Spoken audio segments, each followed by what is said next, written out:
আমরা একটাই প্রোগ্রাম বছরে করি, সেটা হচ্ছে 21শে জুলাই। যেহেতু ওখানে অনেকগুলো ডেড বডি রক্ত পড়ে আছে, কোর্ট তো আমাদের জন্য দিয়ে দিল আবার সিপিএমকে, আবার বিজেপিকে। কোর্টের তো এটা আমাদের বলবে যে ওখানে আমার 13টা ছেলে খুন হয়েছিল বলে ওই স্পটটা আমি করি। খাদ্য আন্দোলনের স্পটে প্রতি বছর তারা প্রোগ্রাম করে, আমি তো বাধা দিই না। তাই বলে সবাইকে অ্যালাউ করে দিতে হবে? তাহলে রাস্তাটা চলবে কোত্থেকে? হাইকোর্টের সামনে যদি হকার বসে যায় 500টা টিম নিয়ে, তাহলে কি হাইকোর্টের লোক যাতায়াত করতে পারবে? তোমার লালবাজারের সামনে যদি বসে যায় যাতায়াত করতে পারবে না? নবান্নর ভেতরে ঢুকেও মিটিং করার পারমিশন হয়ে যাচ্ছে। এটা বুঝতে হবে, এটা পলিটিক্যাল ব্যাপার নয়। এর মধ্যে অনেক সেন্সিটিভিটি আছে। অভিষেকের একবার রাজভবনের সামনে ধর্ণা দিয়েছিল, সেটা তখন 144 ছিল না, নর্থ গেটে যেটা করেছিল। যারা আজকে ইস্যুটা তুলে রাজনীতি করার চেষ্টা করছে, যা করব আমরা সবই তাদের করতে হবে। দিল্লিতে কাউকে বসতে দেয়? এমনকি পার্লামেন্টে ভোটে, স্পিকার ইলেকশনে ভোট চাইলে ভোটও দিতে দেয় না। আজকে জেতার পরেও 1 মাস ধরে আমার এমএলএরা বসে আছে, গভর্নর ওথ দিতে দিচ্ছে না। মানুষ সিলেক্ট করেছে, ওনার কি অধিকার আছে তাদের ওথ দিতে না দেওয়ার?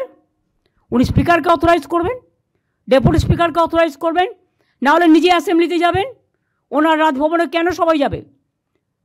রাজভবনে যা কীর্তি কেলেঙ্কারি চলছে, তাতে মেয়েরা যেতে ভয় পাচ্ছে, আমাকে কমপ্লেন করেছে।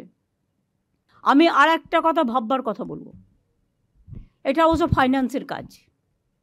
আমাদের টোটাল হকার কত আছে সারা বাংলায়? Is there any record? Kolkata আছে, সারা বাংলা নেই। বিনোদ কী করো? শুধু কলকাতায় থাকলে তো হবে না, তোমার তো সারা বাংলা নিয়ে, কলকাতা নিয়ে তো তোমার সারা বাংলা নয়।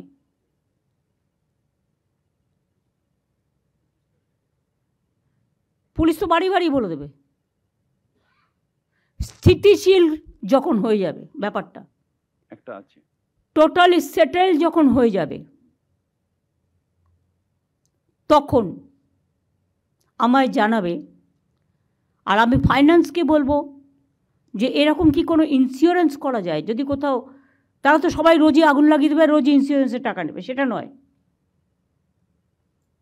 সত্যি করে যদি বড় কোনো দুর্যোগ ঘটে, গভর্নমেন্ট তো ডিজাস্টার আর রিলিফ দিতে দিতে পাগল হয়ে যাচ্ছে, সেক্ষেত্রে